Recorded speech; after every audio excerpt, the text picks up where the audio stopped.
Então, graças te damos, Pai querido, obrigado pela tua bondade, pelo teu cuidado junto de nossas vidas.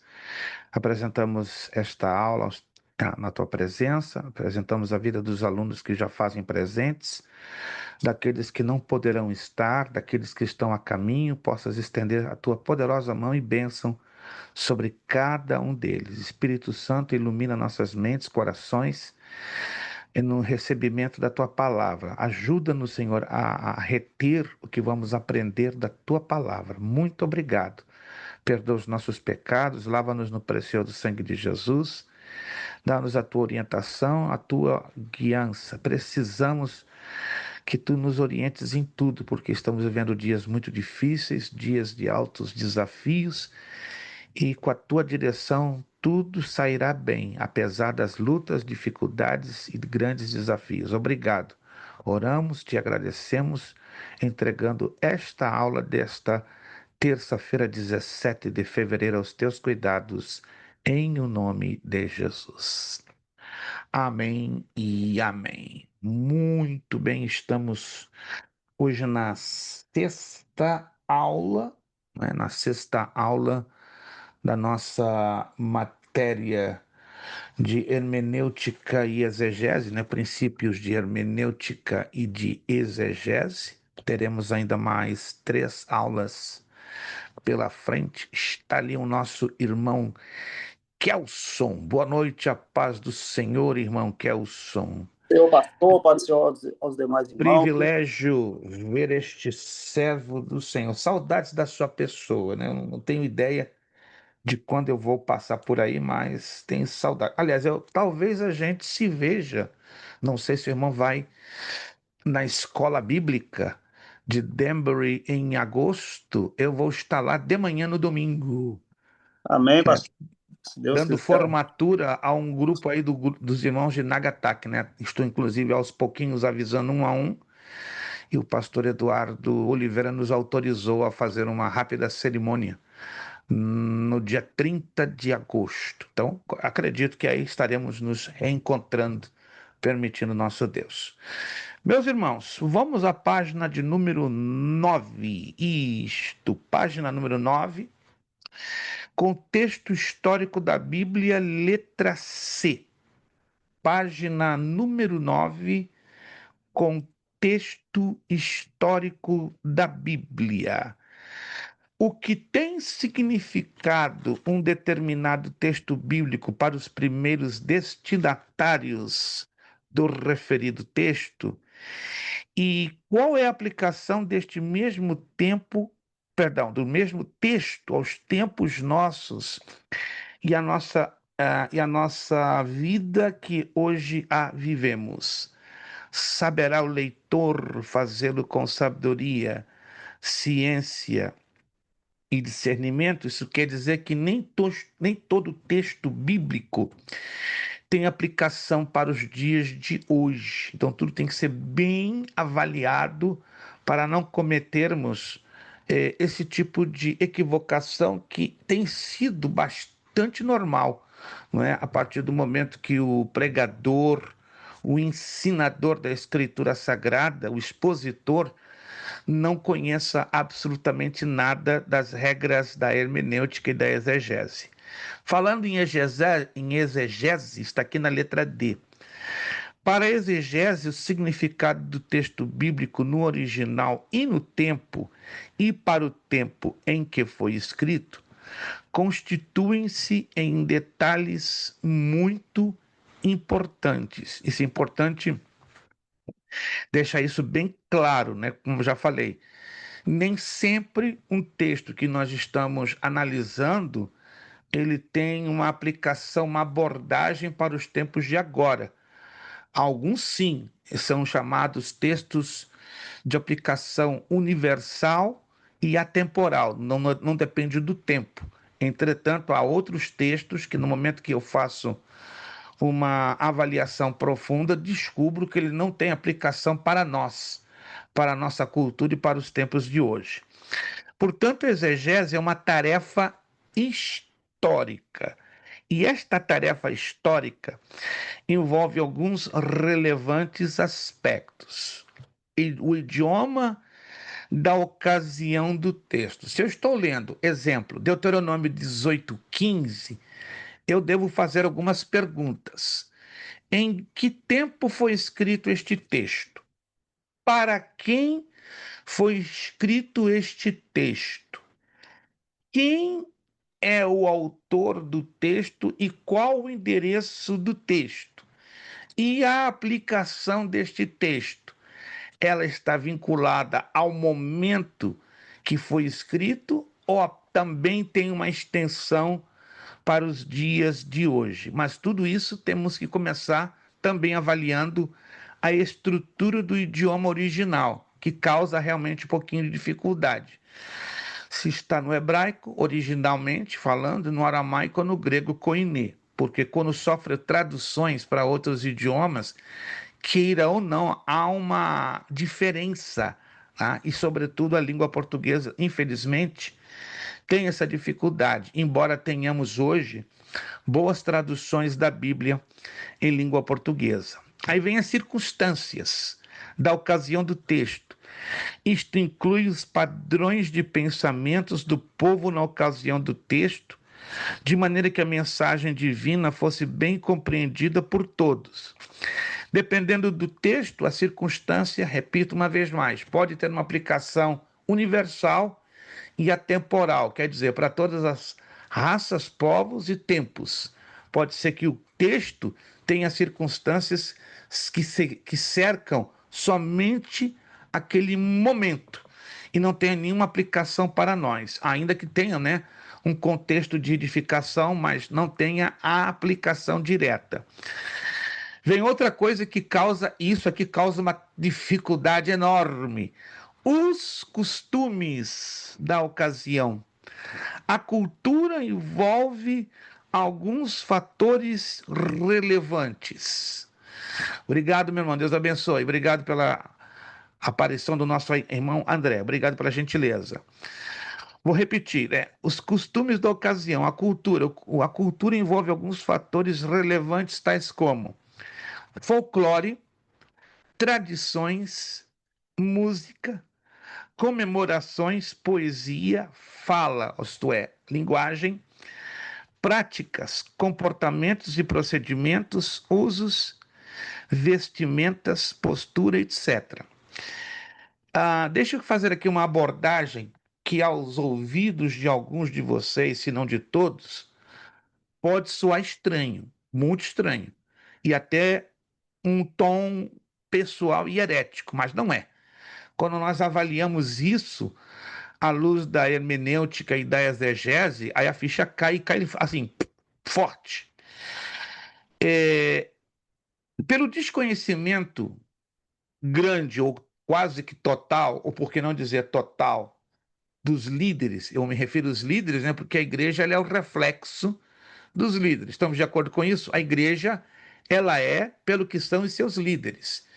Se seus líderes são bem preparados, bem instruídos, direcionados por Deus, a igreja terá os mesmos resultados.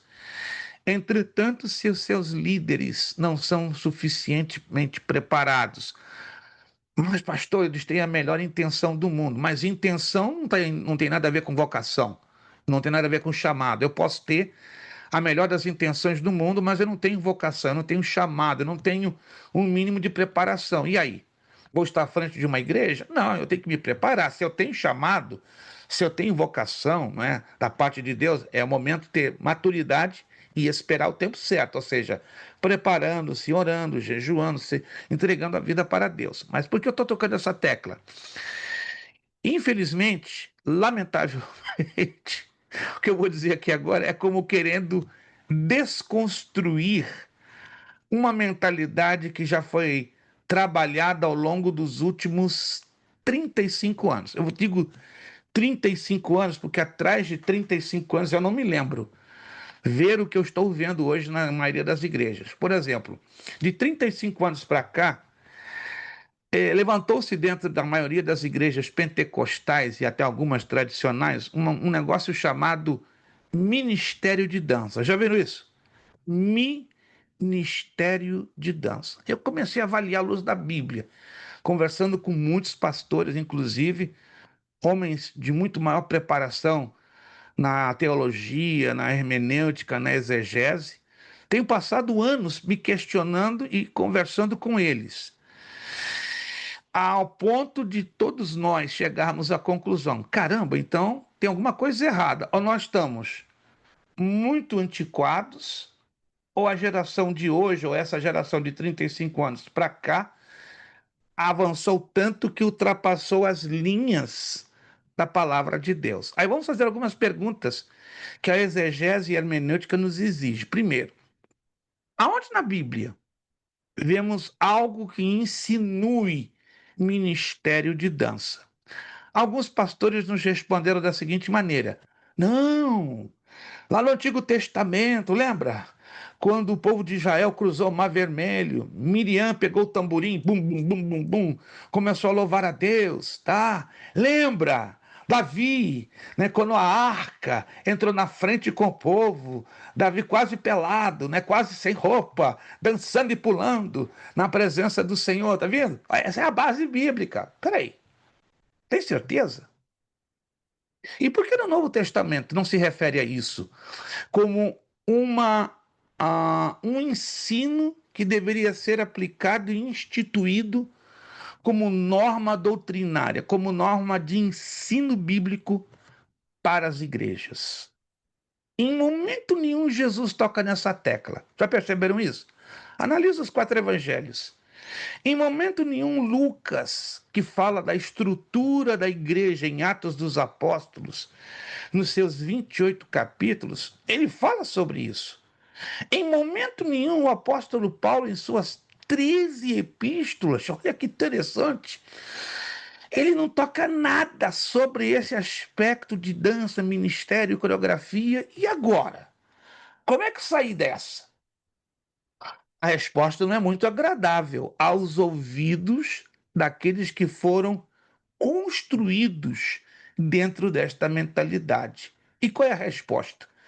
Não existe aplicação para os dias de hoje. Não existe abordagem de prática para os dias de hoje. Primeiro, dança não é ministério. Começa por aí. Não é. Não é. A Bíblia explica perfeitamente o significado da palavra ministério, que no grego é diakonion. E a Bíblia está cheio de exemplos. Na primeira carta aos Coríntios, segunda carta aos Coríntios, primeira carta a Timóteo, segunda carta a Timóteo, a carta a Tito, Romanos. As epístolas de Paulo são um alicerce muito firme para nos ensinar e nos instruir sobre exatamente o que é ministério, que é servir, mas não de qualquer maneira. Ok, analisa comigo. Esse negócio de coreografia, eu não sou nada, não estou aqui me colocando como contrário, não estou combatendo. Eu estou apenas querendo saber aonde encontraram isso na Bíblia. Nesses 2 textos isolados, nesses 2 acontecimentos isolados, a resposta é sim.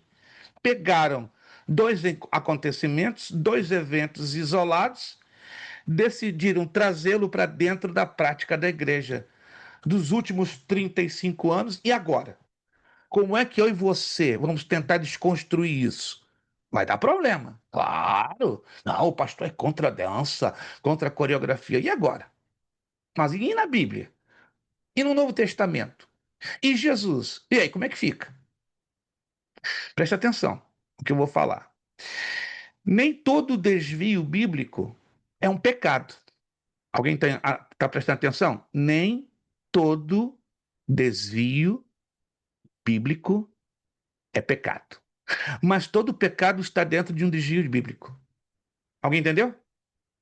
Ó, desvio, ou seja, saiu da rota do que está ensinando este livro. Saiu da rota? Desvio bíblico. Mas o sair da rota, em alguns casos, não implica pecado. Só implica pecado quando vai além do desvio, vai contra. Ó, desvia e vai contra, se choca. Agora, todo pecado em si já é um desvio. Irmão André pergunta: e teatro? Depende do propósito. Se o propósito do teatro é trazer uma mensagem bíblica para edificação, como geralmente são feitos em algumas igrejas, na época do Natal ou em uma outra época, uma data festiva, como Dia dos Pais, Dia das Mães, Dia da Bíblia, Dia da Escola Dominical, aí muda tudo. A questão, temos que fazer a seguinte pergunta: em que isto está edificando a vida espiritual da igreja? Em que?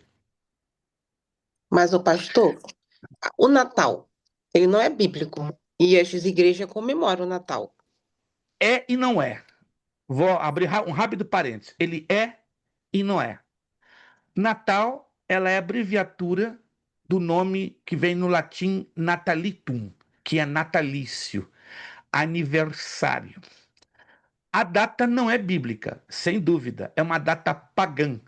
Ela é uma Exato, data homenageando o nascimento vitorioso do Sol que os celtas, no século IV a.C., comemoravam ali na área exato. das Ilhas Britânicas, Sim, Irlanda, Bélgica, sim. Noruega, Suécia. Era o nascimento vitorioso do Do Sol. sol, é. Era um bacanal, uma chamada Saturnália. Uhum. Esta data de 25 de dezembro foi convencionada por Jerônimo no século IV e ficou, ou seja, quando Constantino usa o golpe de Estado, que a história diz com todas as letras, no ano 313 depois de Cristo, ele pega os elementos cristãos e une aos elementos pagãos, ó, cristão e pagão, e usa como argumento para querer parar de perseguir a igreja.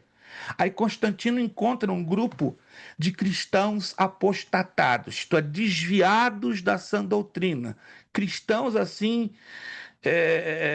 fajutos, vamos assim dizer, né, que estavam balançando entre o mundo e Cristo. E aí aceitaram esta fusão, esta união dos elementos pagãos com os elementos cristãos. Ou seja, os santos da Igreja Católica, na verdade, é a fachada dos deuses greco-romanos. Santa Bárbara, São Paulo, está tudo atrás desses santos deuses da mitologia grega, babilônica e romana. E o Natal não foi diferente.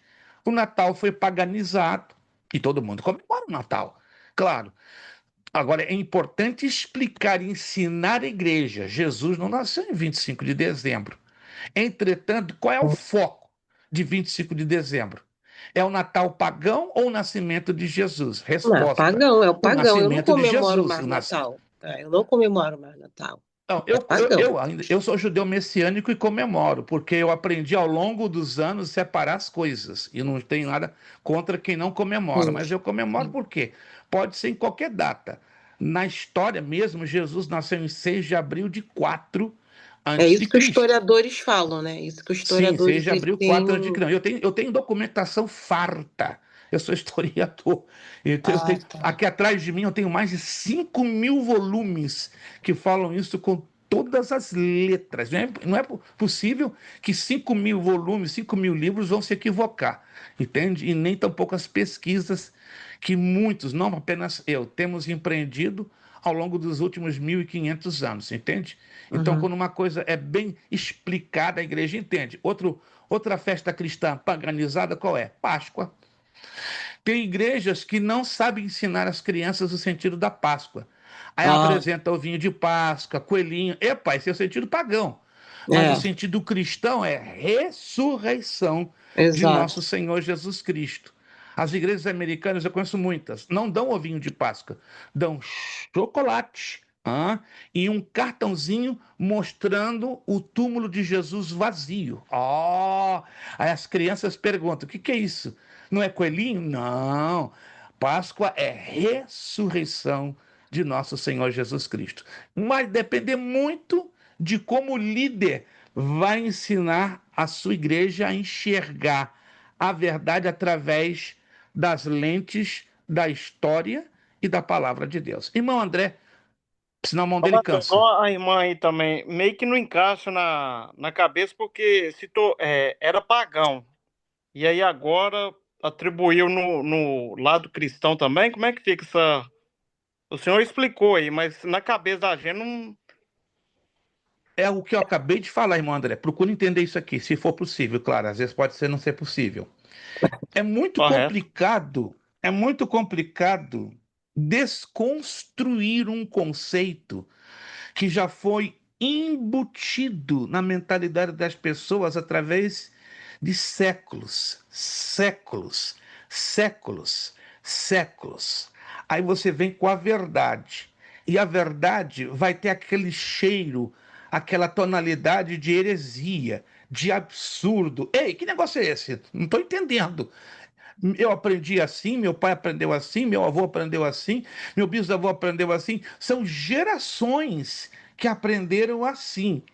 E quando vem a verdade, nua e crua, bom, ela choca, ela estarrece, ela aterroriza, porque as pessoas, vamos ser sinceros, na maioria das vezes, e sobretudo, infelizmente, eu falo com profundo pesar, não como sendo eu ou outros donos da verdade, a verdade choca, a verdade fratura, a verdade sacode, a verdade escandaliza. Estão lembrados de Jesus?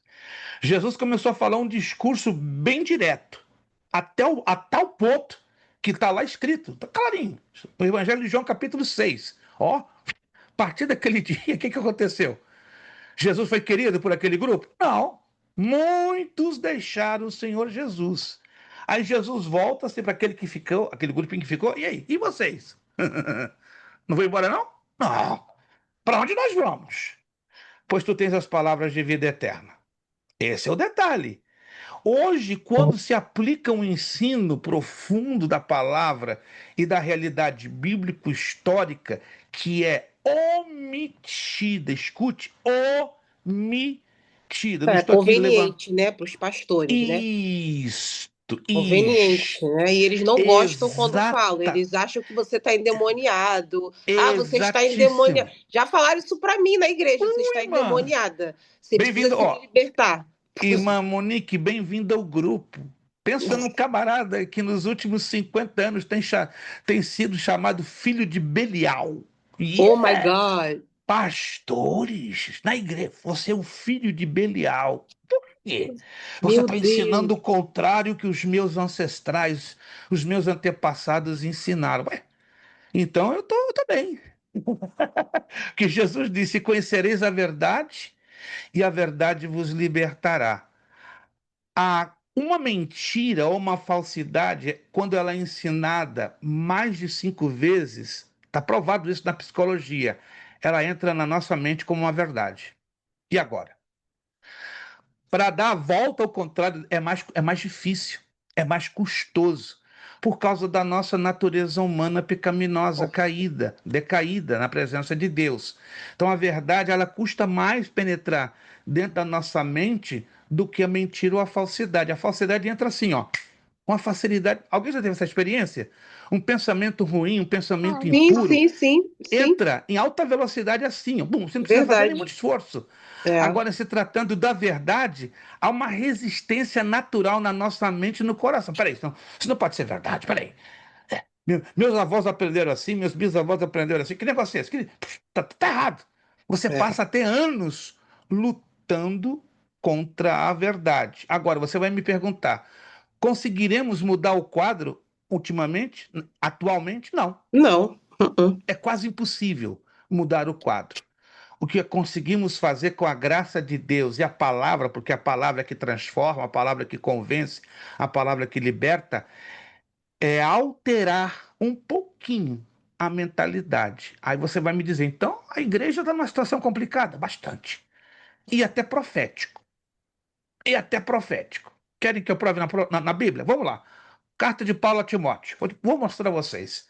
Que até é um pano de fundo profético. Tem que acontecer.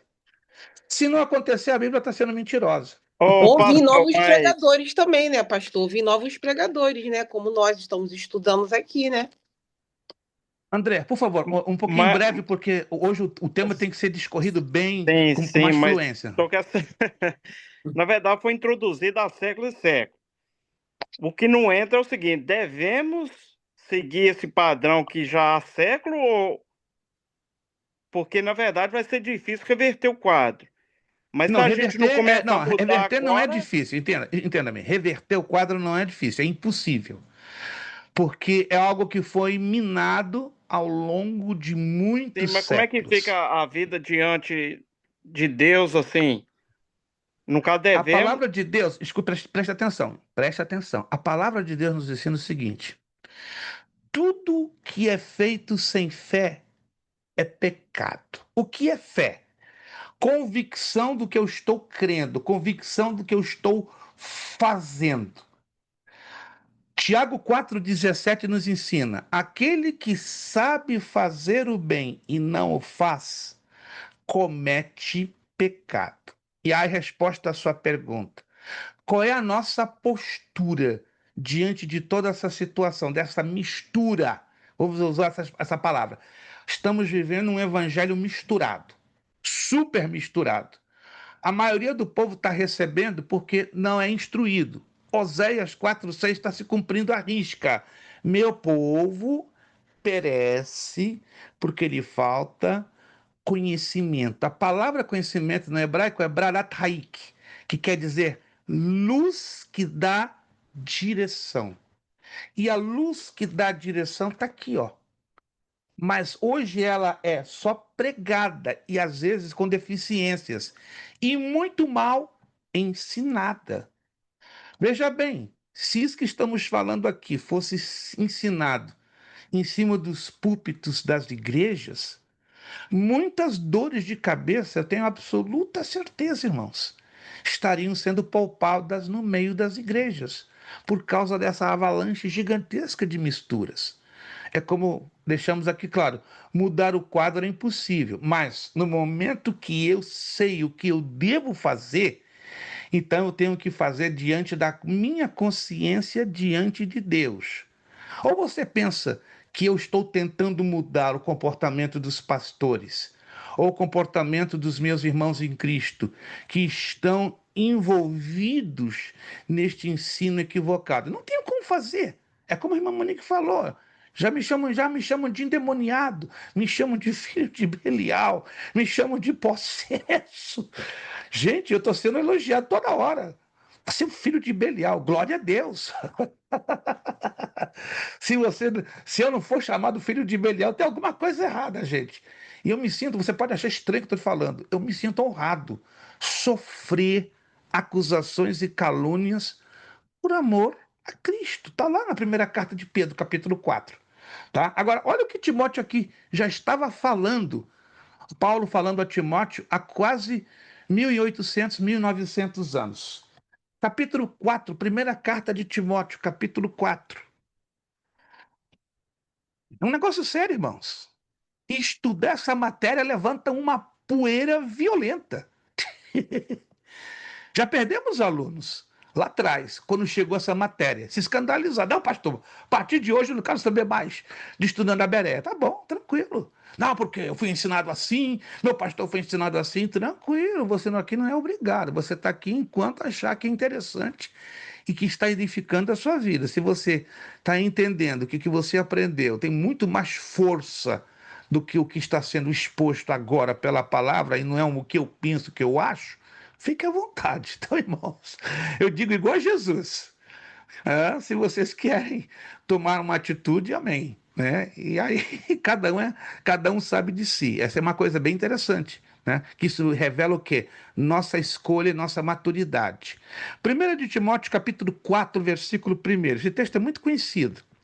Mas o Espírito expressamente diz que nos últimos tempos, agora, estamos vivendo, apostatarão alguns da fé, ou seja, vão se desviar da rota, vão estar buscando atalhos, buscando inovações, novidades, dando ouvido a espírito enganadores e doutrina de demônios. Que? Crente, dando ouvidos a doutrina. Claro, aqui Paulo está falando a Timóteo referindo-se à igreja, não é o mundo, não. Ah, pela hipocrisia de homens que falam mentiras, tendo cauterizada, a sua própria consciência, ou seja, perderam a sensibilidade ao arrependimento. Aí entra a listinha, né? Proibido o casamento e ordenando a abstinência dos manjares que Deus criou para os fiéis e para os que conhecem a verdade, a fim de usarem deles com ações de graça. Porque toda criatura de Deus é boa e não há nada que rejeitar, sendo recebido com ação de graças. Porque pela palavra de Deus e pela oração é santificada. Aí entra o versículo 6, que é interessante, ó.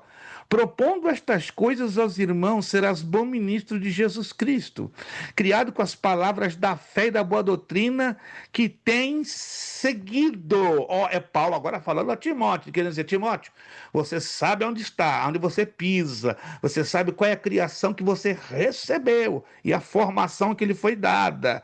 Aí ele diz, Paulo a Timóteo, mas rejeita as fábulas profanas, né? Os continhos de fadas, historietas, que hoje são contadas, né? Por pregadores e suportes ensinadores, e de velhas, e exercita-te a ti mesmo em piedade, porque o exercício corporal para pouco aproveita, mas a piedade para tudo é proveitosa, tendo a promessa da vida presente e da que há de vir. Aí, versículo 9, acho lindo essa declaração aqui, ó, de Paulo a Timóteo.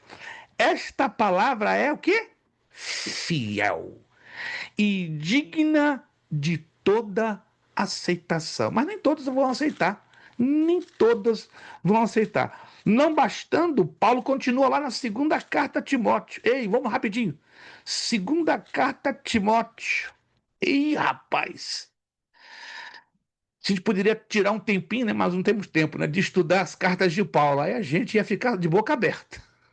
De boca aberta. Gente, coisa linda. Mas quem estiver animado, nós vamos estudar lá no Médio em Teologia, Cartas Paulinas. Segunda carta de Timóteo, capítulo 4.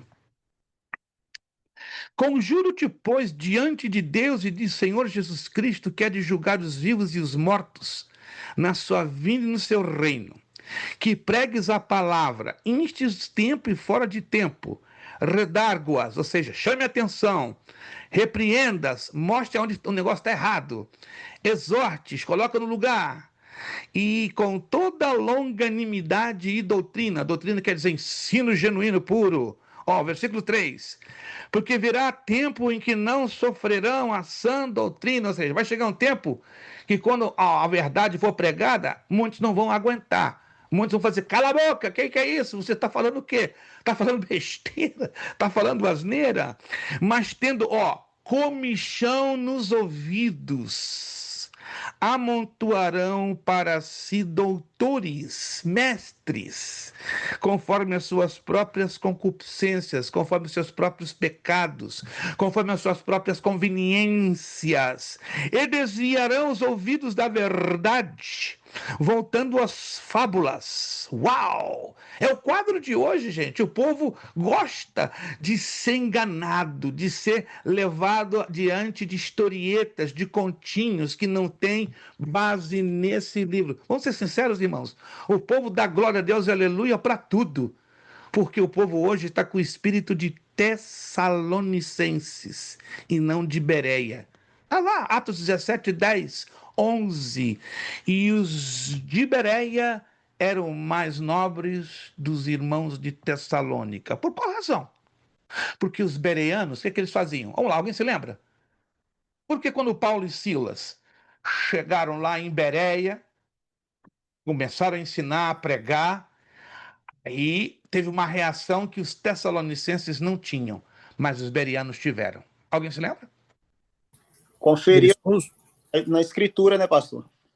Para ver se o que Paulo falava conferiam nas escrituras para verificar, para avaliar. Ei, é o que Paulo e Silas estão pregando de acordo com o que está escrito aqui? Os bereanos eram assim, ó. Quantos bereanos hoje temos nas nossas igrejas? Conferindo aqui, começando, os líderes hoje não estão ensinando a igreja a conferir. Começa por aí. Ei, Verdade. pastor, o negócio tá perigoso. mais Verdade. perigoso que você pode imaginar. No momento, com todo carinho e respeito, eu tenho contato, amizade com muitos pastores e amigos, mas já perdi alguns, sabe por quê? Porque entramos nesse ponto dos bereanos. Aí eles dão um salto para trás. Você está me acusando de quê? Eu não. A menos que seja o Espírito Santo falando da sua consciência. Aí é outro assunto. Eu estou como porta-voz da verdade, nua e crua. E eu sei o preço que eu tenho que pagar. E o preço que eu pago é incompreensão, rejeição, abandono. Eu Oh, não sou, ih, pô. Irmãos, eu não sou, eu, com todo carinho, respeito e ética, eu não sou uma pessoa popular. Por quê? Porque eu apresento a verdade como ela é. Você está me vendo rodando aí nas redes sociais sendo aplaudido? Não. Quando eu entro nas redes sociais, eu lanço a palavra. E quando eu lanço a palavra, muitos pastores se escandalizam. Que isso, pastor? Estou sendo realista com vocês. Jesus não foi a mesma coisa? Houve o tempo da popularidade de Jesus, concorda comigo? Houve o tempo, sim. mas houve o tempo da rejeição. Vamos adiante, que nós não vamos chegar agora num ponto que vai tocar bastante fundo dentro do nosso ser. Não se preocupe. Se alguns aqui se sentirem incomodados, não me vou surpreender em nada, não, pastor. Até aqui cheguei, até logo, tchau, hasta la vista. Amém, glória a Deus. Deus te abençoe. Mas vamos lá. Isso aqui, essa listinha, prestar atenção nessa listinha, tudo isso aqui tem que ser tomado em consideração. Os costumes da ocasião e da época, e temos o cuidado. Será o que foi usado lá atrás é para uso ainda hoje? É aquilo que eu já falei, não sei se alguém aqui já anotou. O que do Antigo Testamento é usado e lícito para ser aplicado no Novo? Já falei sobre isso ou não? Eu creio que falei isso em uma outra turma, então eu vou repetir aqui. Se quiser anotar, está sendo filmado, está sendo gravado. Jesus, Paulo, o apóstolo, Pedro, Tiago, João e Judas. Se estes confirmam, como mínimo duas vezes, o ensino ou a prática do Antigo Testamento para dentro do Novo, tem prática e uso também dentro do Novo. Entretanto, se Jesus, em momento nenhum, o apóstolo Paulo, em momento nenhum nas suas 13 epístolas, e os apóstolos Pedro, Tiago, João e Judas, em momento nenhum repitem ou mencionam este princípio ou princípios do Antigo Testamento para dentro do Novo, então quer dizer, não tem validade. Só valeu para Israel, para aquela época, ou, em alguns casos, é a palavra ou o princípio que só vale para a nação de Israel. Conseguiu pegar? Isso é fácil. Isso é um dos princípios da hermenêutica bíblica, que por haver completo desconhecimento de causa, tá aí, ó, as igrejas com gente tocando chofar dentro da igreja, não é errado. Dentro de uma sinagoga ou dentro de uma igreja messiânica. Não é errado, não é errado. Agora, aonde vemos Paulo motivando e incentivando isso? Ele até entrou de frente, escrevendo a carta aos Gálatas, aos irmãos da região da Galácia, falando justamente sobre esse probleminha dos judaizantes. Uma coisa é judeu ortodoxo, uma coisa é judeu messiânico e outra coisa é judaizante. Judeu ortodoxo é aquele que crê de Gênesis a Malaquias e não crê em Jesus Cristo como seu Senhor e Salvador ou como Messias. Judeu messiânico é igualzinho a nós. Cristãos, cremos em Jesus, cremos no Pai, cremos no Filho, cremos no Espírito Santo, igualzinho, igualzinho, igualzinho, com a prática de algumas festividades judaicas e costumes. E o judaizante é uma mistura do judeu ortodoxo do judeu messiânico, querendo forçar os novos convertidos a exercitarem as práticas, os rituais das leis do Antigo Testamento. Mas, pastor, o que o senhor falou aí agora, para me entender, que o senhor falou que algumas tradições, né, que era naquela época, que está na Bíblia, então se aplicava só em Israel naquela época?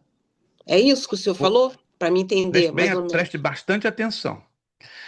Muitas coisas do Antigo Testamento só têm aplicação única à nação de Israel, e em alguns casos só para aquela época. Ah, então não afeta nada. Preste atenção, preste atenção. Ok. Se Jesus, o apóstolo Paulo e os apóstolos Pedro, Tiago, João e Judas repetem essas aplicações do Antigo Testamento para dentro do Novo, o que isso quer dizer? Que temos que seguir também no Novo Testamento. Ah, tá. Mas a partir do momento que não é mencionado por nenhum deles, então o que a gente aprende aqui? A aplicação foi única. Israel unicamente, em alguns desses casos, só para aquela época. Esse é um princípio fácil, mas a maioria não entende e não conhece. Desconhece totalmente. Vou virar a página 10. Na Bíblia, pelo menos, vamos encontrar 4 culturas principais. Outro pequeno probleminha. A cultura semítica dos povos vizinhos a Israel e da mesma origem. Quem são, então, os semitas? Aí seriam os árabes, os egípcios, os jordanianos, os habitantes da Ásia Menor, Síria. Todas as nações ao redor de Israel pertencem à chamada cultura semítica. Ah, então por isso que eles falam semita lá, né? Ah, agora isso, entendi. os descendentes de Sem, né, um dos filhos de Noé. Sim. Que semítica vem de Sem. Cultura hebreia ou judaica de Israel propriamente. Existem coisas que são unicamente exclusivas da cultura da nação de Israel. A Jordânia não tem, o Egito não tem, a Turquia não tem, o Líbano não tem, a Síria não tem, ou seja, é Israel. Chama-se cultura hebreia ou judaica. A cultura helenista, cultura dos gregos.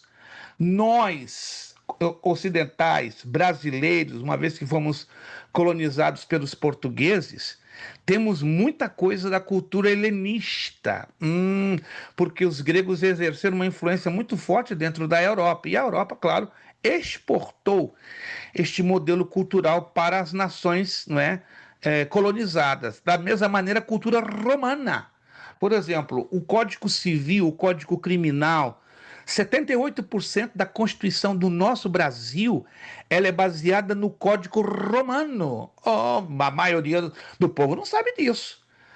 Não sei se você já teve a oportunidade de pegar a Constituição do Brasil e lê-la de cabo a rabo. Já li 6 vezes. É estranho. Tem partes ali que você tem que pedir um advogado te ajudar a decifrar os termos jurídicos.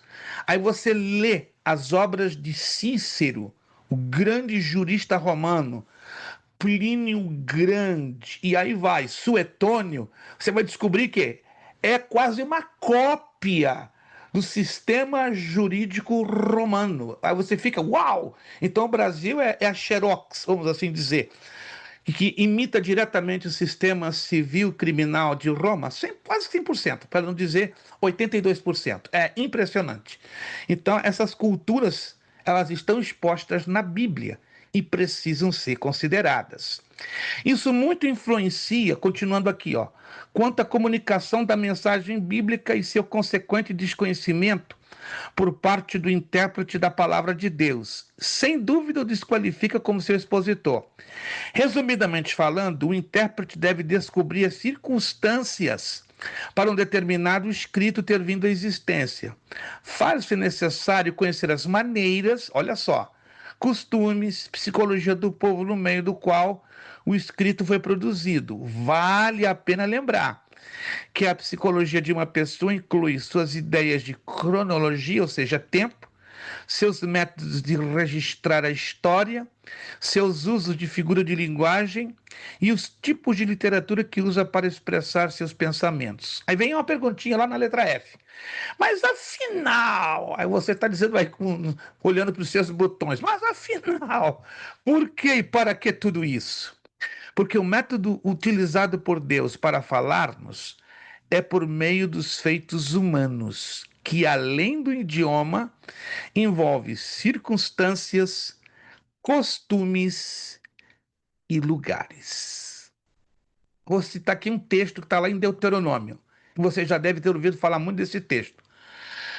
Que texto é esse? Homem não usará roupa de mulher, e mulher não usará roupa de homem. Quem já ouviu falar desse texto?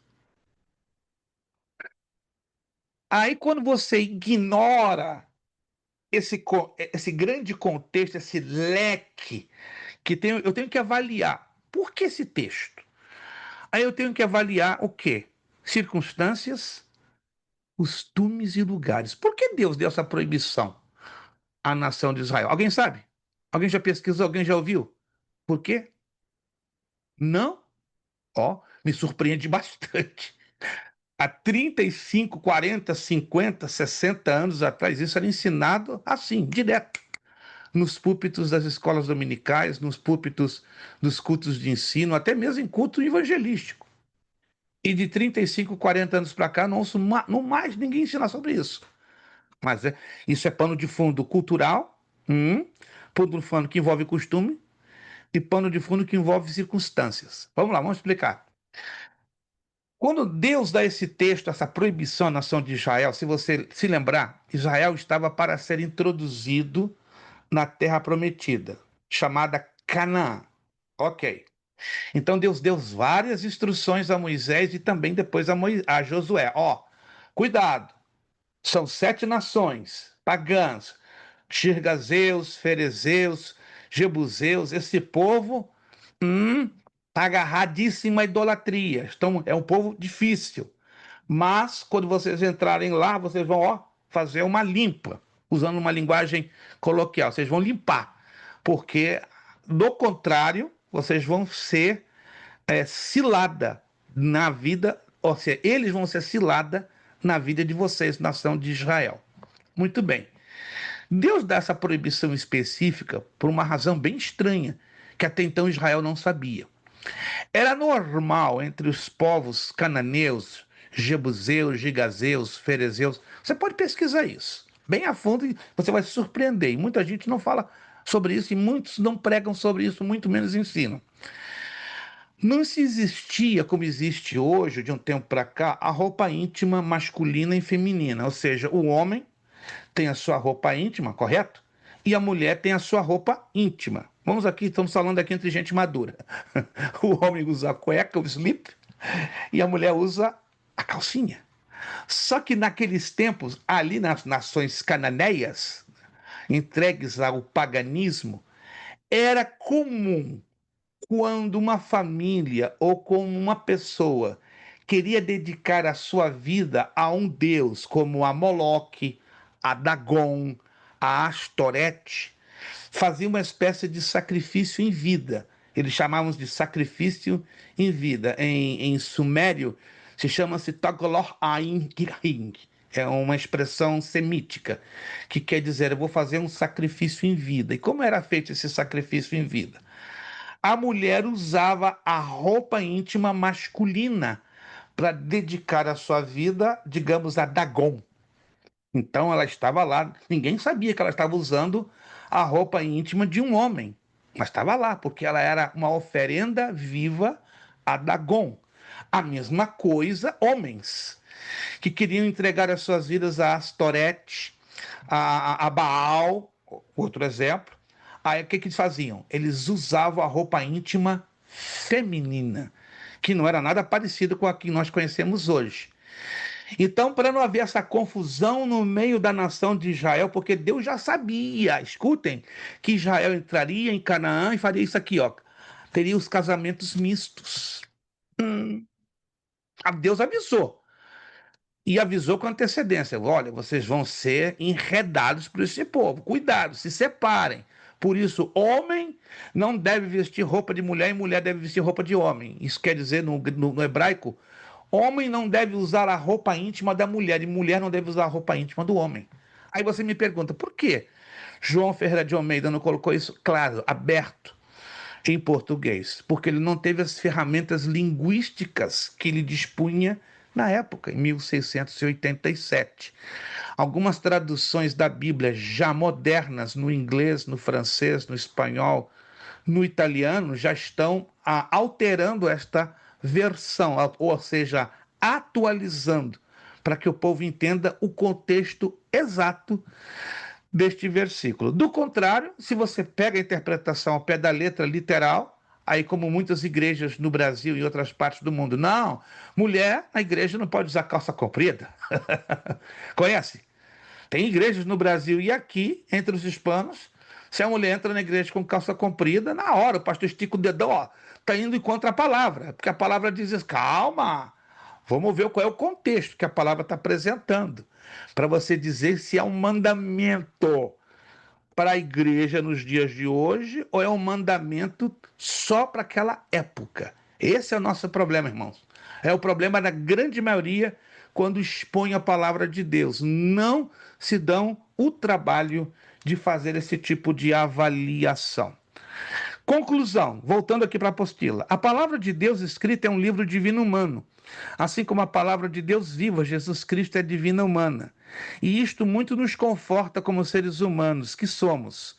O crente leigo, ou seja, o crente que está por fora de tudo isso, só tem vontade de saber o que o texto significa para ele agora. Isso é a verdade. Não lhe interessa o passado, não interessa o que o texto está querendo dizer para aquela ocasião que ele foi escrito. Entretanto, para o exegeta, para aquele que está examinando as Escrituras, muito lhe interessa. O que Jesus nos ensina lá em Evangelho de João 5,39? Examinai as Escrituras. E aí, quantos de nós estamos fazendo isso a fundo, de verdade? Não me responda não, eu já vou te responder. Isso aqui, pouquinho. Por quê? Porque os líderes começam o problema na liderança. Desculpa, irmãos, não estou aqui batendo chicote nos líderes. É verdade. Temos que ser éticos, carinhosos, educados, porém verdadeiros. Bendito é o líder que ainda tem aquela preocupação, aquele temor da parte de Deus, aquela preocupação de levar a igreja a espremer a palavra na sua essência, ou seja, no seu suprassumo. Vamos adiante. Contexto literário da Bíblia. Eita, esse é outro contexto que dá problema. É o significado das palavras quando são combinadas na oração, na frase. No contexto literário, é de muito grande utilidade as unidades de pensamento do texto, que são os parágrafos no original. Entretanto, é importante também ressaltar que se um expositor da Bíblia depender de uma versão em que cada versículo for um parágrafo, exemplo, como a conhecida ARC, Almeida Revista e Corrigida, outra similar, isso poderá levá-lo a constantes erros de exegese. Em outras palavras, isso aqui não é uma crítica, isso aqui é uma observação e é um conselho para quem quiser aceitar. Se você não quiser aceitar o conselho, amém. Fica à vontade. Mas se você quer fazer um estudo profundo das Escrituras, evite ter uma única versão da Bíblia. Evite. Tenha como mínimo 2. Melhor 3 a 4. Mas uma é complicado. Tem crente que só tem e diz que é estudante da Bíblia. Não é isso, eu não consigo entender. Eu só tenho a ARC. Tá complicado, tá com problema. Tenha pelo menos a ARC ou a Almeida Revista Atualizada. Ou a ARC e edição contemporânea. Ou a ARC, ACF, Almeida Corrigida Fiel. Pelo menos 2. Tá apertado no bolso? Me avisa. A gente consegue para você uma Bíblia por fora. Tá? Eu já fiz isso já com 4, 5, 6 alunos de outras turmas. Pastor, eu queria ter 2 traduções da Bíblia. Qual é o problema? Não, está resolvido. Semana que vem está chegando pelo correio. Pum. E os irmãos pensam que eu estou brincando. Irmãos, o que eu falo, eu cumpro. Não? Se eu digo para o aluno, espera que vai chegar no correio. E o aluno não leva em consideração. Aquela que o senhor colocou, pode comprar, né? Lá no... 100%. Não. Sim. Deixa Deus lhe usar, irmã Monique. Se a senhora não deixar Deus lhe usar, Deus vai lhe apertar. Deixa Deus lhe usar. Mas, irmãos, isso é importante. Pelo menos 2. Se tiver 3, 4, melhor ainda. Porque você pode trabalhar, ó, com uma linha de comparações e chegar à conclusão: opa, o texto bíblico exatamente está me dizendo isto, isto e isto. O risco de você usar uma tradução são os erros. Vou mostrar para vocês um erro. Não sei se eu mostrei, ainda vou mostrar para vocês um erro. Segunda de Crônicas, deixa eu me lembrar aqui. Segunda de Crônicas, capítulo 23. Lembrei.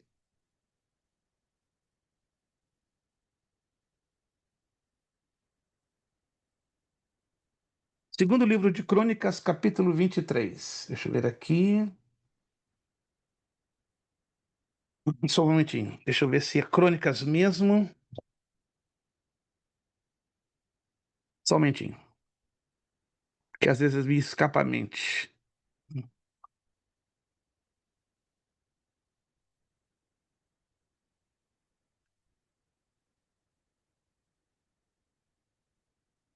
Acasias, perdão. Perdão. É Acasias. Na minha mente estava Amazias. Vamos lá.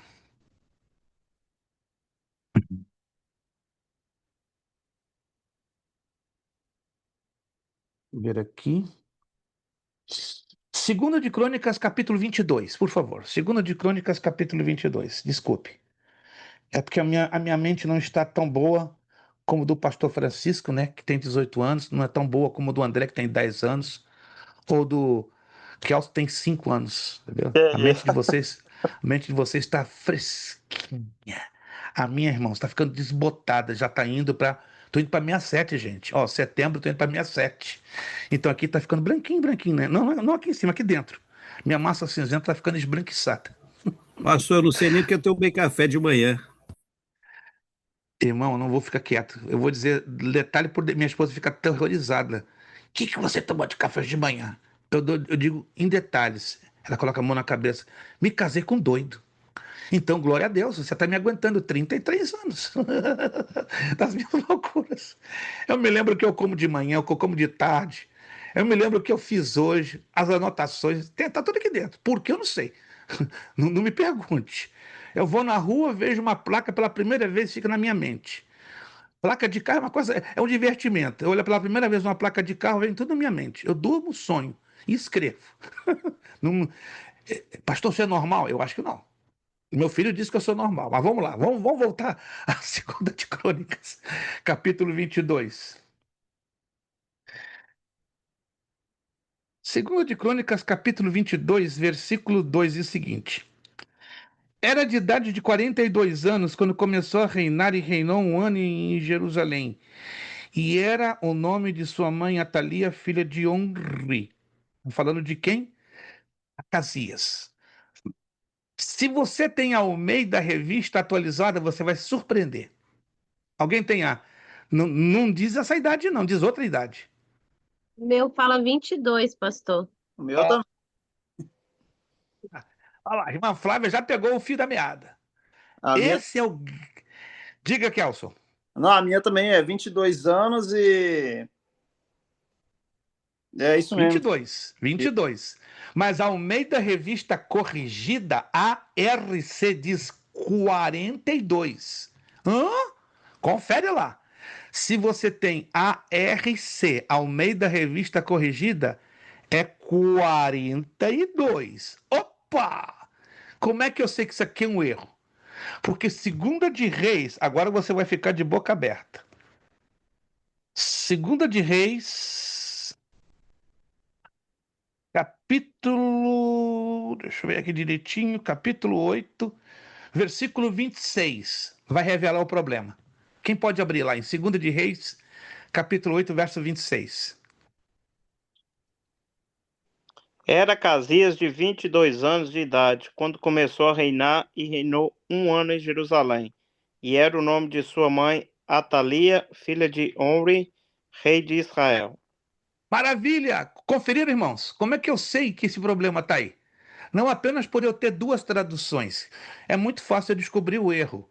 Mas seja na outra versão que errou em Segunda de Crônicas, ela acerta em Segunda de Reis 8, 26. Está falando do mesmo fato, do mesmo evento, Mas por que em 2 de Reis acerta? Ah, tem uma história. E a história é que o livro de 1º e 2º de Crônicas, quando foi traduzido do hebraico, ele não foi diretamente traduzido do hebraico.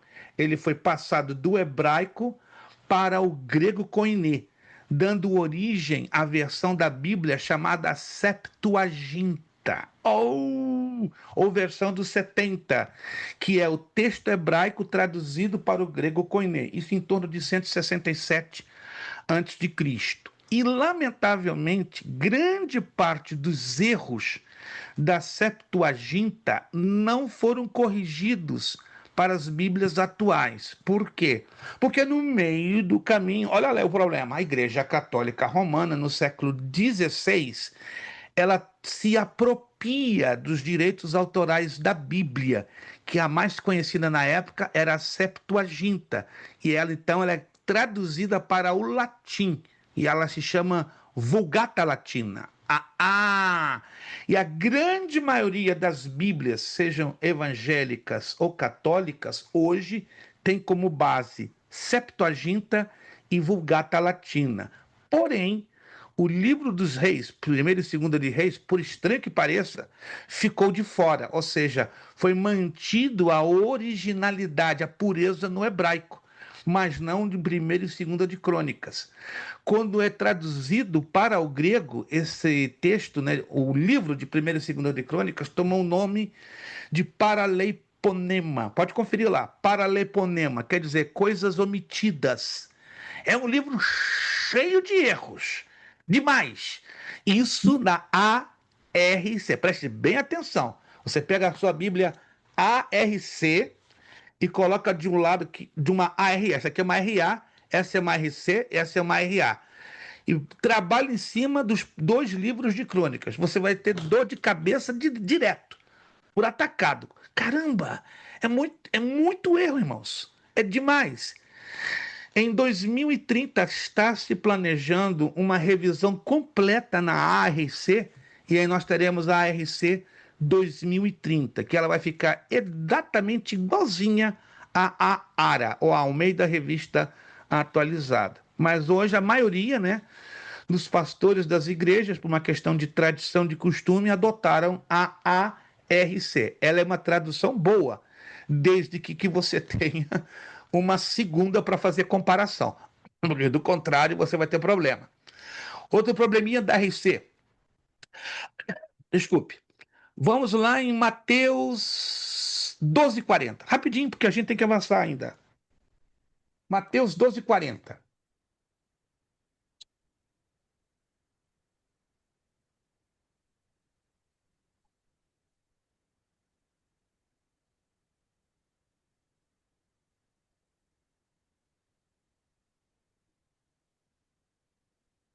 Mateus 12:40. Quem pode ler para mim em voz alta, abrindo o seu áudio, por favor? Mateus 12:40.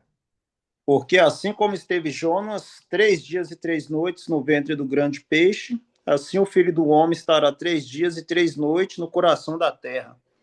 Isso porque o Kelson leu a Almeida Revista Atualizada. Alguém tem a Almeida Revista Corrigida? Você vai ver a diferença.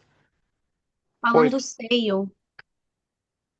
Pois No como seio. Jonas esteve 3 dias e 3 noites no ventre da baleia, assim estará o Filho do Homem 3 dias e 3 noites no seio da terra. Ei, André, sentiu a dificuldade? Baleia. Vamos lá, baleia ou grande peixe? Vamos lá, gente, falando sério. É baleia ou grande peixe? Vamos decidir aqui. Na minha, tá baleia. Mas no original, alguém sabe? Grande Se é peixe. baleia ou grande peixe. Já estudaram o corpo da baleia? Ó, a gargantinha dela é isso aqui, gente. É do tamanho Pode de uma ser que moeda de esse animal está até extinto já, né, pastor? Com certeza. Sim, não se sabe. É porque baleia não é peixe, né? Baleia, que a gente saiba, é um mamífero. Mas a baleia exata, como hoje conhecemos, ela tem uma garganta do tamanho de uma moeda de 10 centavos americanos. Que é o daime. Conhece o daime? Como é que o homem vai ser tragado por uma baleia com uma gargantinha desse tamanho? Não tem sentido. Entende? Esse é o problema. que também o Evangelho de Mateus passou por esse. Mateus, Lucas, Atos e as duas cartas de Coríntios, na ARC, passaram o mesmíssimo problema da Septuaginta Vulgata Latina. Por isso que é interessante, vou bater na tecla, tenha duas versões da Bíblia. A ARC, como do irmão André, e a ARA, como o irmão Kelson, irmã Flávia e outros que é que vocês tenham, para não dar problema. Porque quando você pode estar fazendo um estudo bíblico, uma pregação, se você não fazer as comparações, vai dar conflito, vai dar choque, vai dar um grande curto-circuito. Mais 10 minutinhos e a gente vai corrigir os exercícios de hoje, tá? Estamos no contexto literário. Nesse tipo de contexto, logicamente, identificaremos que as palavras somente fazem sentido dentro das frases, e estas em relação às frases anteriores e posteriores. Devemos, então, procurar descobrir a linha de pensamento do autor e fazermos a seguinte pergunta: é de vital importância. O que o autor está dizendo e por que o diz exatamente aqui? Vou dar um exemplo que dá um nó cego na cabeça de todo mundo. Apocalipse capítulo 12. Isso aí é difícil. Meu Deus!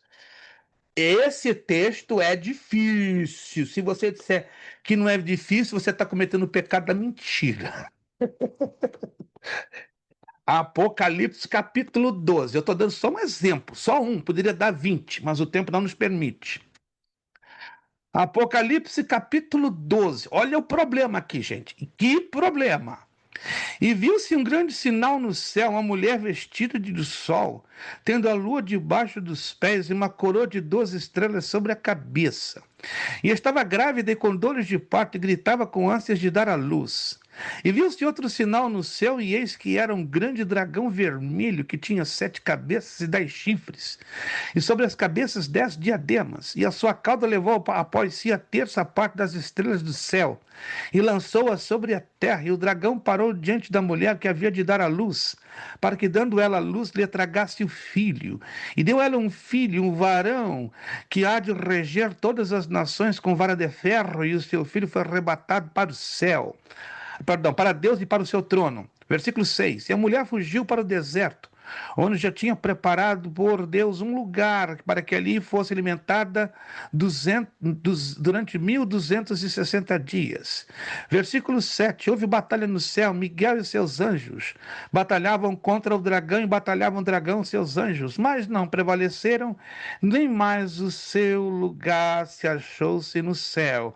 E foi precipitado o grande dragão, antiga serpente, chamado Diabo e Satanás, que engana todo mundo, e ele foi precipitado na terra e seus anjos foram lançados com ele. Vamos lá. Quem de vocês pode resumir em poucas palavras o que entendeu desse texto? Seja sincero. Muito sincero. Não, pastor, não entendi patavinas. Admirei um pastor, uma outra turma, fazendo médio em teologia, colocou a mão na cabeça, começou a chorar. Assim, coração puro do homem, né? Começou, tá tudo bem, meu irmão? Eu já sou crente há 40 anos, sou pastor há 35. A gente chorou mesmo. Eu até tive que fazer a edição desse vídeo, guardei para mim, né? Que não queria expô-lo a uma visualização pública. E ele confessou: não sei, não estou entendendo nada. O que Deus está querendo me falar aqui com esse texto?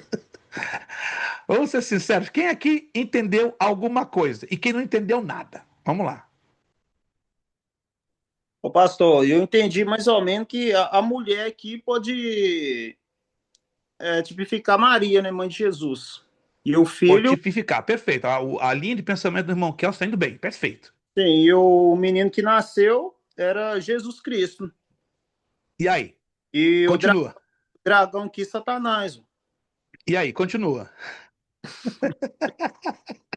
Não, não quero constranger os irmãos, eu estou mostrando a vocês a importância da hermenêutica e da exegese para interpretarmos textos difíceis.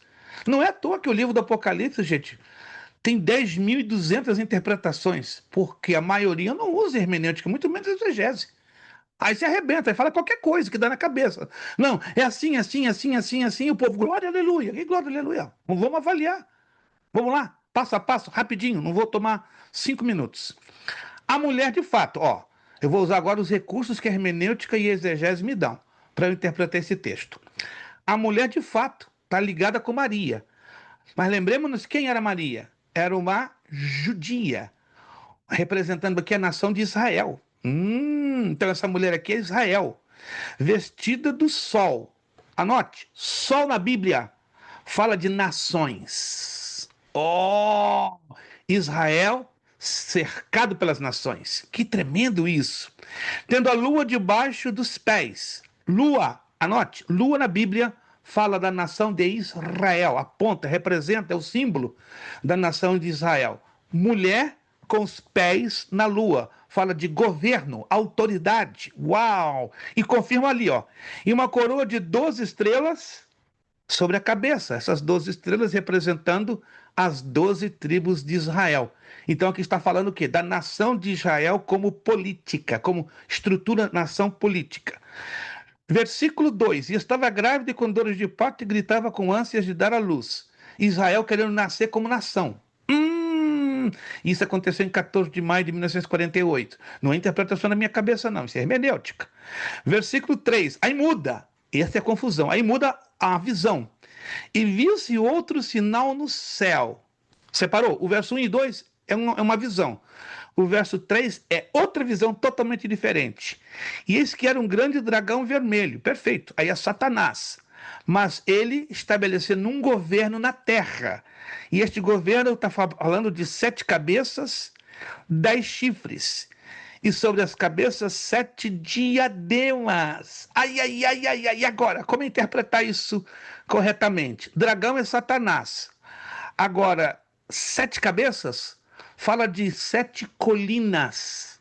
Está falando de uma cidade no planeta Terra que ela foi construída sobre 7 colinas. E qual é essa cidade? Roma, capital da atual Itália. 10 chifres. Aqui está falando de um governo liderado por Satanás, que será vinculado à cidade de Roma, aonde 10 nações de lá vão governar o mundo inteiro. Aqui está falando do governo do anticristo. Meu Deus! A sede da União Europeia já está sendo ventilada para ser transferida de Bruxelas para Roma. A profecia vai se cumprir, meu irmão. E nós vamos ver ela se cumprir. Você vai ficar assustado. Uau! Meu Deus, pastor Luiz Prestes tinha razão. Não, a Bíblia que tinha razão. A Bíblia já profetizou isso mais de 2000 anos, que a cidade de Roma vai ser a sede da União Europeia e dali virá o governo do anticristo, onde 10 nações vão entregar o poder na mão do anticristo, a primeira besta por 1 hora. Calma, estou indo devagar, se eu for muito rápido você capota. Versículo 4, outra visão, aí uma terceira, Jesus da glória, isso que dá problema. E a sua cauda de quem? Do dragão, mas aqui é outra visão. E a sua cauda levou após si a terça parte das estrelas do céu. Escute, estrelas do céu. Quer anotar? Se não quiser, amém. Todas as vezes que você lê na Bíblia estrelas do céu, está se referindo a quem? Anjos. Se você encontra estrelas, pode ser igreja ou pode ser o astro estrela. E a sua cauda levou após si a terça parte das estrelas do céu e lançou-a sobre a terra. Aí vem outra visão, a quinta. Que isso, meu Deus? São 5 visões dentro desse texto. E o dragão parou diante da mulher que havia de dar à luz, para que, dando a ela a luz, lhe tragasse o filho. Então, só no versículo 4 temos 2 visões. João estava vendo Satanás lá no passado, seduzindo 1/3 dos anjos de Deus. Uau! E no mesmo versículo ele tem outra visão. Ele vê Satanás parando diante da mulher para tragar o filho que ela haveria de dar à luz. Quem é esse? Qual a interpretação? O rei Herodes, que deu ordem para matar as crianças abaixo de 3 anos. Meu Deus! Você conseguiria analisar isso ponto por ponto? Acredito que não, no momento que desconhece as regras da hermenêutica. Outra visão, versículo 5. E deu à luz a um filho, um varão que há de reger todas as nações com vara de ferro. Aqui está falando de Jesus, que vai governar as nações com vara de ferro. Lembram-se disso? E vai ser no governo de 1000 anos, no milênio. E o seu filho foi arrebatado para Deus e para o seu trono. Aqui é uma figura de linguagem, dizendo que a criança Jesus não seria morta, muito pelo contrário, ela seria poupada da fúria de Herodes, e o próprio Deus, o quê? Deu um sonho, lembram-se? Deu uma revelação para que a família de Jesus fosse para onde? O Egito. Para o Egito. Essa é a interpretação. Uau, pastor, que loucura! É assim que funciona. Agora, olha o versículo 6. E a mulher fugiu para o deserto. Quando você vai no texto grego, a palavra é Negev. E Negev é uma palavra hebraica dentro do texto grego. Estranho, né? E Negev quer dizer deserto do sul, ou deserto da Jordânia. Não sei se a irmã Monique teve a oportunidade, quando foi lá em Israel, ter ido a Foi na Petra. Jordânia, sim, na fronteira e da Palestina. E é para lá que Deus vai levar os 144 mil que estarão pregando o evangelho do reino na segunda parte da tribulação. É exatamente ali, foi construída pelos nabateus. Eu estive ali já 6 vezes. Uma delas eu Nossa, fiz escavações arqueológicas lá dentro. é É uma mesmo? loucura. Tem uma parte lá dentro que só arqueólogo que pode entrar. E eu fiquei lá dentro, fiz minha tenda, fiquei lá 2 dias. Eu pensei que eu ia enlouquecer. Eu chorava É. igual criança. Meu Deus, que loucura isso aqui dentro. Ali cabem mais de 280 mil pessoas. Tem uma parte lá de dentro que o governo da Jordânia não permite você entrar. É um desfiladeiro que cai num salão gigante que cabem 280 mil pessoas em média. Só os Ah, arqueólogos que têm acesso lá dentro. Aí eu entendi, por isso que eu estou vendo isso aqui. É aqui que os 144 mil vão ser trazidos pelo Espírito Santo da fúria de Satanás, porque Satanás vai perseguir os 144 mil, né, na segunda parte da tribulação. É o que o texto está dizendo, né? E a mulher fugiu para o deserto, ou seja, a nação de Israel, aonde já tinha um lugar preparado por Deus para que ali fosse alimentada. Olha lá, por quanto tempo? 1.260 dias. 1.260 dias são 42 meses ou 3 anos e meio. Alô? Alguém tá ligado aqui? Se alguém tá ligado, liga a tomada, por favor, que eu tô vendo aqui alguns meio desligados. Aí vem outra visão, versículo 7. E houve batalha no céu. Meu Deus, que batalha é essa? Miguel e os seus anjos batalhavam contra o dragão, e batalhavam o dragão e os seus anjos. Mas não prevaleceram, nem mais o seu lugar e se achou nos céus. O que é isso? Na segunda parte da tribulação, Satanás e seus anjos vão ser expulsos pelo arcanjo Miguel. Uau! Peraí, então Satanás não está no inferno? Não. E nem na terra? Tampouco. Oh, onde ele está? Ele está no terceiro céu. Yeah. No mas primeiro não vai nível do ser também terceiro céu. soltos, também outros, ô pastor? Ah, aí já só está entrando em Apocalipse, capítulo 19, que Ah, aí vão tá. ser liberados E 4 ele não foi anjos jogar na terra, caídos. pastor? Como é que é? É, lá em Gênesis não fala que foi. Eu acho que é em Gênesis mesmo, né? Que fala que foi jogado do Da céu para primeira terra. vez, sim. Da primeira vez, sim. Da primeira vez. Mas depois ele ganhou um lugar da parte de Deus lá no terceiro céu. Bem interessante isso. Ele foi expulso originalmente para a terra. Depois a Bíblia não dá detalhes, porque apresenta lá, mais adiante, Satanás e seus demônios no terceiro céu. Então hoje eles habitam o terceiro céu, o primeiro nível do terceiro céu. Mas aqui o texto diz que ele vai ser lançado de novo na terra. Então ele hoje não está na terra. Hum, ele de lá está agindo, ó. E os demônios, como são seres espirituais, correm toda a terra e fazem a bagunça que nós estamos vendo nos dias de hoje. E o versículo 9, e o versículo 8, né? Mas não prevaleceram e nem o seu lugar mais se achou nos céus. Eu fiz só essa demonstração rápida e curta para vocês entenderem que se a gente não usar hermenêutica e exegese, esqueça-se. Eu vou estar ensinando e pregando aquilo que a Bíblia não diz. Meu Deus, pastor, e agora? E os pregadores que eu estou ouvindo hoje? Calma, vai devagar. Você está aqui para devagarzinho, ó, fazendo isso aqui com a sua mente. Eu não espero que do dia para a noite a sua mente faça isso. Se o Espírito Santo quiser, até pode. Mas é para você devagarzinho começar a enxergar coisas que até então normalmente não se detectava dentro da É palavra de nascer de Deus. novo, né, pastor? Literalmente, né? Porque a gente já foi introduzido numa linhagem. E introduzir tudo de novo. Um mau ensinamento, né? Vamos dizer Deixa assim. eu fazer uma pergunta ao irmão. O que o irmão imagina que eu reagi? Nasci em berço de judeus. Fui criado por judeus. Meu bisavô, todos os meus ancestrais lá atrás, até meu pai, todos judeus. Fui ensinado na Torá. Conheço a Torá de cabo a rabo. Falo com muita humildade e modéstia. E aí o Espírito Santo bate aqui, ó, e me mostra tudo diferente. Como é que o irmão imagina que minha cabeça ficou? Deu um nó, né? Eu pensei que eu ia ter um derrame cerebral. Eu tinha 10 anos, irmão. Eu estava sendo preparado para ser rabino. E Jesus veio a mim, me tocou, abriu a minha mente, me deu sede, eu comecei. E tudo começou quando Deus evitou com que minha mãe se suicidasse. Foi uma tentativa de suicídio que minha Tudo tem um mãe. propósito, né, pastor?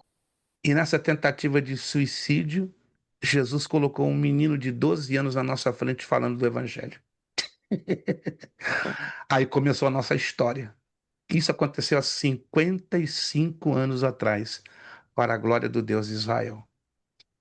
E aí a minha cabeça começou a... O que é isso? O que é isso? Moisés, Jesus, Abraão, Moisés, Jesus, Abraão, Moisés, Jesus, Abraão.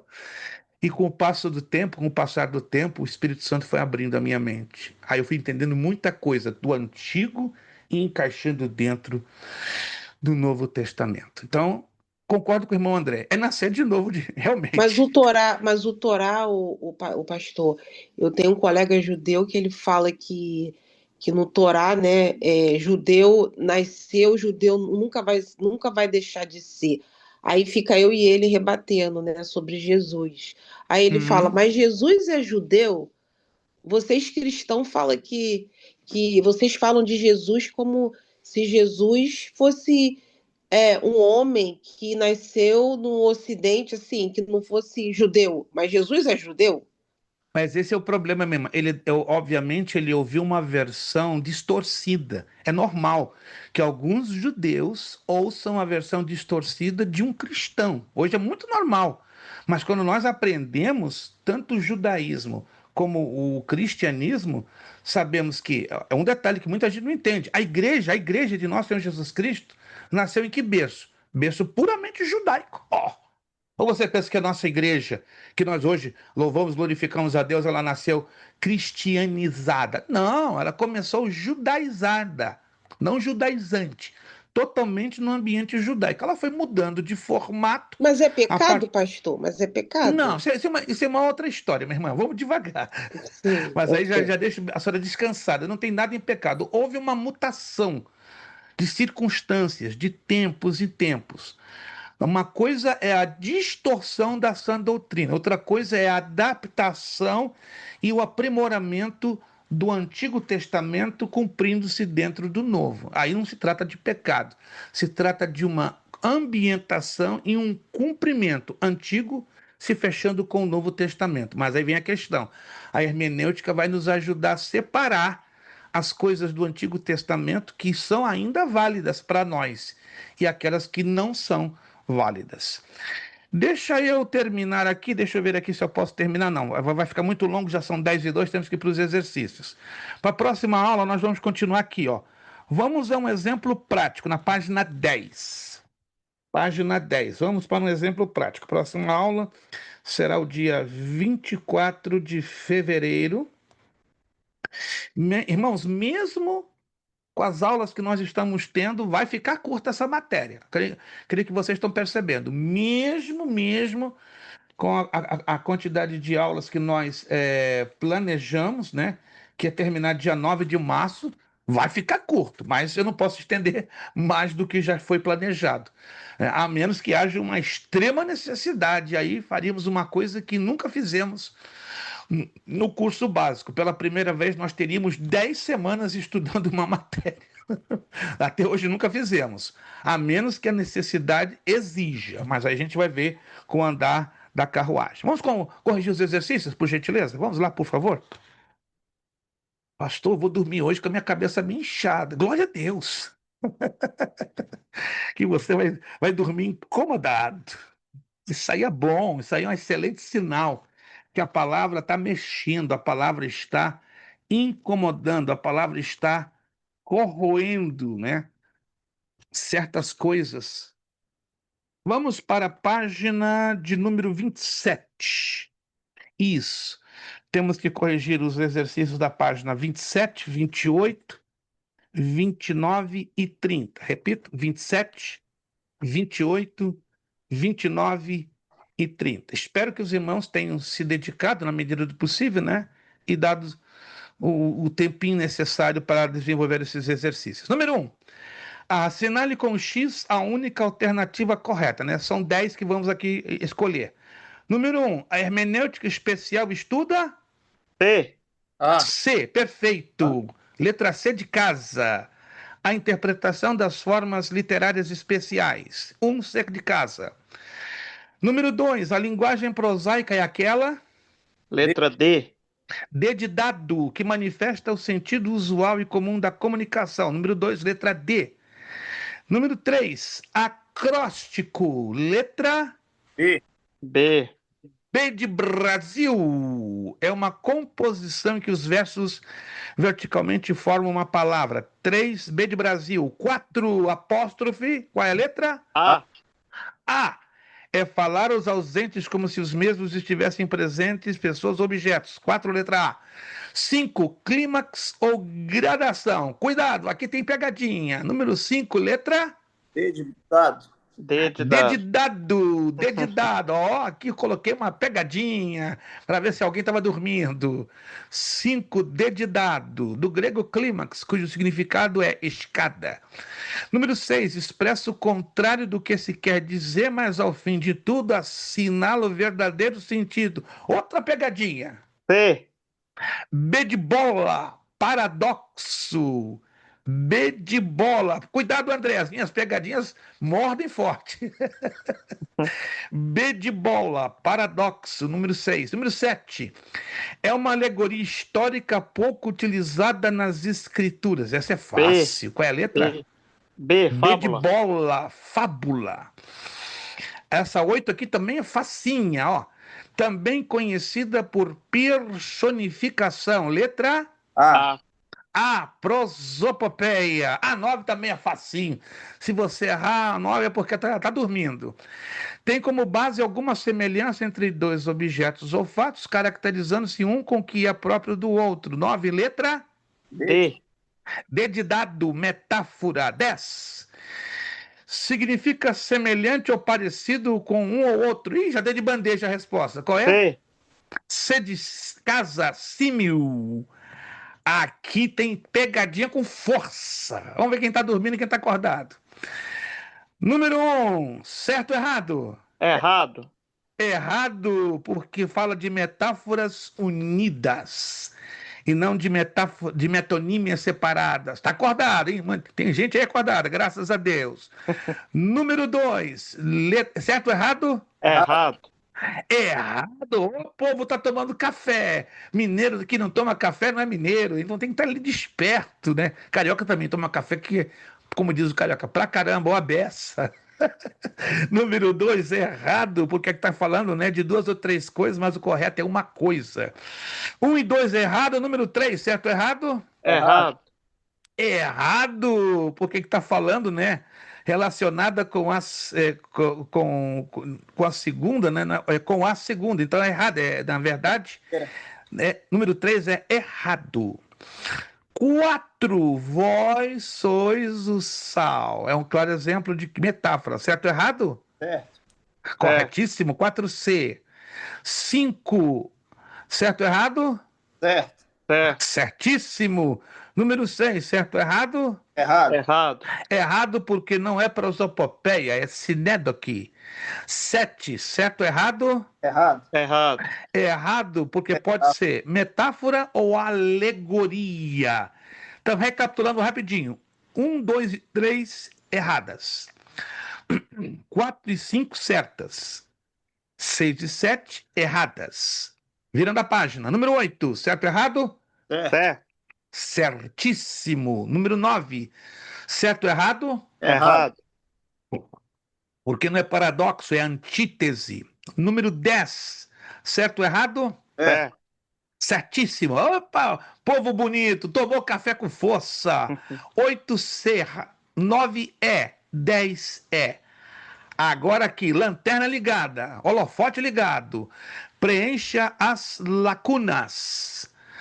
Vamos dizer as palavras na ordem das lacunas, para ganhar tempo. Número 1, primeira lacuna, qual é a palavra? Animais.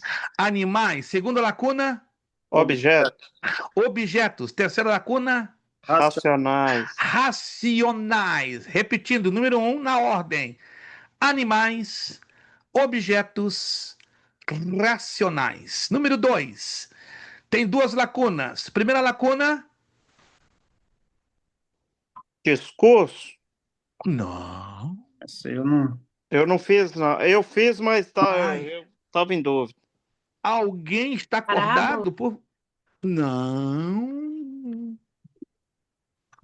Não. Paradoxo. Paradoxo. Isso. E a segunda lacuna?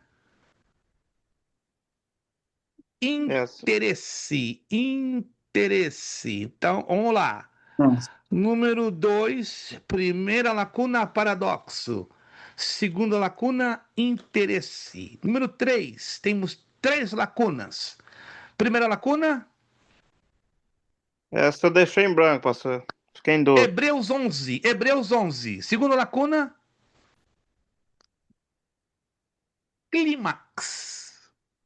E a última lacuna, gradação. Então, número 3, primeira lacuna, Hebreus, capítulo 11. Segunda lacuna, clímax. Última e terceira lacuna, gradação. Número 4, temos duas lacunas. Primeira lacuna, Poética. maravilha, poética. Segunda lacuna, Paralelismo. paralelismos, maravilha. Número 5, uma só lacuna, uma só, vamos lá. Ironia. Mesmo Ironia, rapaz. Tá todo mundo acertando agora. Ironia.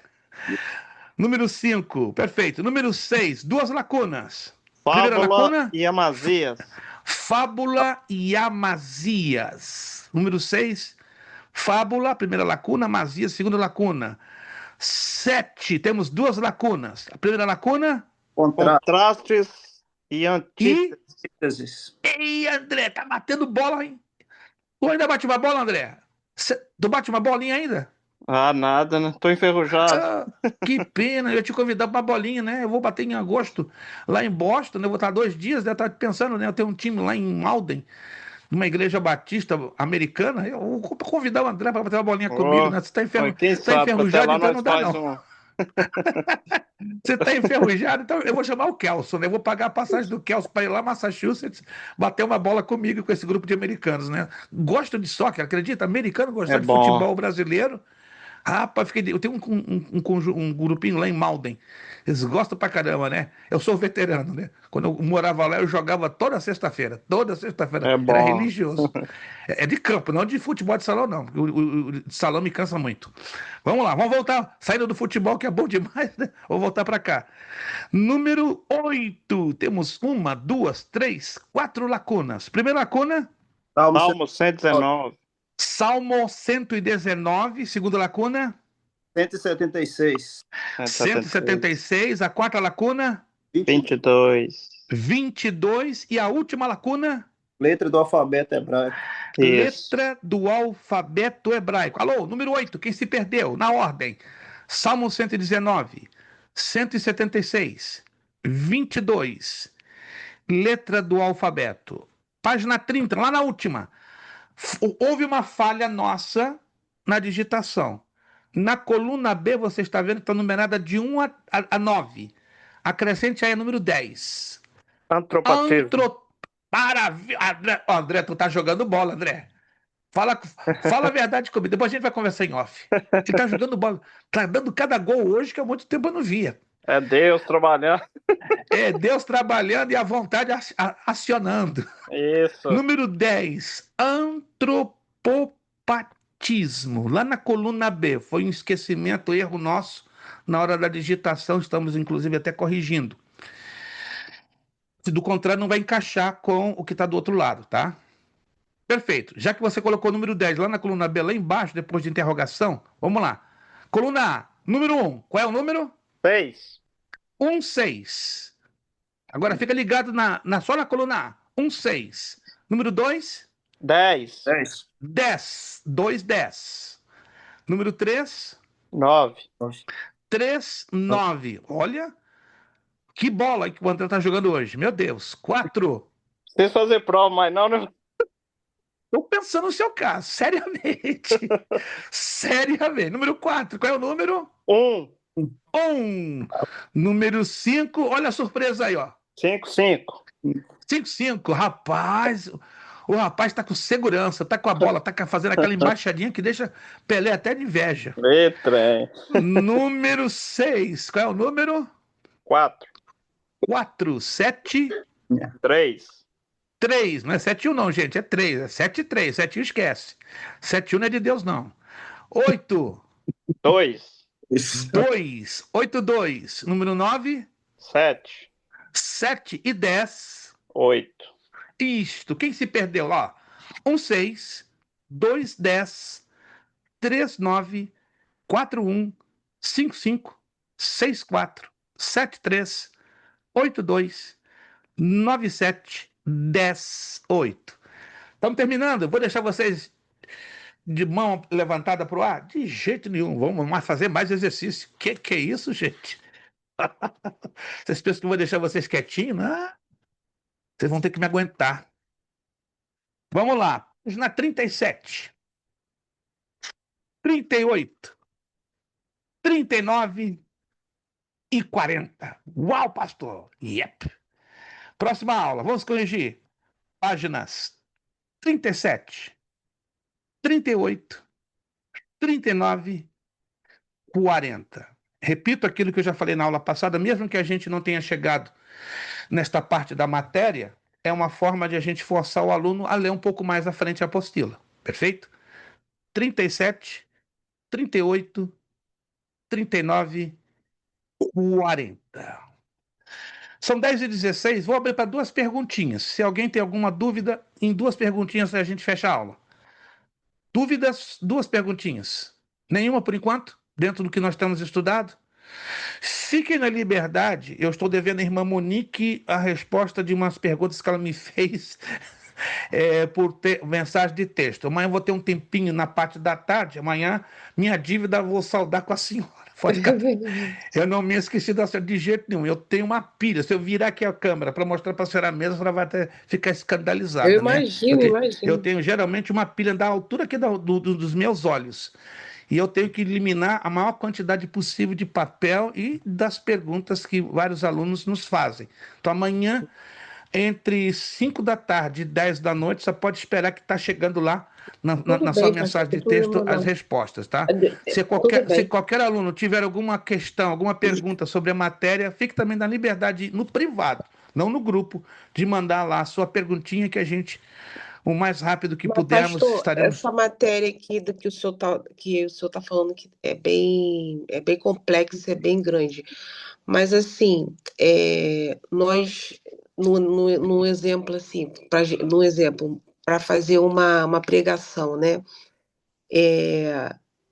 A gente vai ter mais, como dizer, subsídios, mais apoio, mais recursos. Na prática, né? Na prática, Fazendo exatamente. na prática, né? A gente vai conseguir dominar mais. Isto, e a senhora vai ver isso na matéria seguinte, que vai ser homilética. A matéria seguinte vai ser homilética, a arte de elaborar sermões. Aí eu vou ver o pastor Francisco brincando como surfista. Não é? Nunca ouvi o pastor Francisco, mas eu creio que ele é o surfista da pregação. O Kelso eu já vi. O Kelso, ele é um surfista em 3, ó. Ele faz assim, dá uns rodopios e é bonito. A maneira, o Kelso começa direitinho, introdução, corpo, conclusão, né? Eu vou também querer ouvir o André Santana, a irmã Flávia. Pode ser um pouquinho tímida, mas eu sei que a irmã Flávia, Vamos na aí, hora de Deus... vamos para frente. Vamos para frente. Meus irmãos, vamos então terminar. Alguns irmãos já estão saindo, porque eu sei que o horário já avançou. Obrigado por todos os que puderam estar aqui. Eu sei que, infelizmente, alguns não puderam estar hoje por várias razões. Queremos agradecer a Deus, nossa irmã Monique, pastor Francisco, irmã Flávia, Jonathan, irmão André, que Deus continue abençoando poderosamente, né? E a vocês que não puderam estar conosco, por favor, fique bem ligadinho, né? Com os nossos vídeos conectados, né? É uma matéria realmente difícil, está exigindo bastante, vai exigir, mas terá um bom aproveitamento, como disse a irmã Monique, em várias áreas, sobretudo na área da pregação da palavra de Deus. André, por favor, abra aí o seu áudio e agradeça a Deus, por favor, uma palavra de oração. E você que já fez o pagamento do corrente mês de fevereiro, muito obrigado. Se ainda não fez, lembre-se, esse mês é 28. Se deixar passar do dia 28, você tem a sua multinha, tá bom? A sua multinha. Então fique ligadinho, tá? E aguardando pelo seu pagamento até o dia 28 próximo. Irmão André, agradecendo a Deus com a palavra de oração. Amém. Graças a todos, né? Vamos levantando a Deus mais uma oração, agradecendo. Querido Deus e soberano Pai, mais uma vez, ó Deus, nós queremos te agradecer por mais essa aula, ó Pai, nos prestigiando, ó Pai, com a sabedoria do teu servo, pastor Prestes, ó Pai. Continua abençoando ele, a família dele, guardando, Graças te damos, protegendo. Deus. Senhor, meu Deus, a todos os componentes dessa aula, Pai, dessa turma, Pai, aqueles que não puderam estar presentes, Pai, que o Senhor vai de encontro a cada um neste momento, ó Pai. Em O nome Senhor de conhece a Jesus. necessidade de cada um, ó Pai. E nós aqui, meu Deus, que venhamos aprender mais e mais de Ti, ó Pai. Sabemos que estamos em tempos difíceis, mas o Senhor é que nos revela a verdadeira palavra, Pai, o verdadeiro sentido das Escrituras. Assim nós te agradecemos em nome de Jesus. Abençoa cada um, ó Pai. É que nós te pedimos em nome de Jesus. Amém. Amém. Nosso lema: seriedade, Seriedade, compromisso, compromisso, disciplina. disciplina. Seriedade, Seriedade, compromisso, compromisso, disciplina. disciplina. Seriedade, compromisso, disciplina. É É necessário que necessário ele que ele cresça cresça e eu diminua. Eu diminua. diminua. É necessário que ele Necessário que ele cresça cresça e e que eu eu diminua. diminua. É É necessário necessário que ele que ele cresça cresça e e que eu eu diminua. diminua. E a Deus damos o quê? A A Deus. honra, a A honra, glória glória e o e o poder. poder. Beijo Amém, no a paz. coração de vocês. Excelente terça-feira, abençoada semana. Nos vemos próxima terça, 24 de fevereiro, aqui, com a graça de nosso Deus.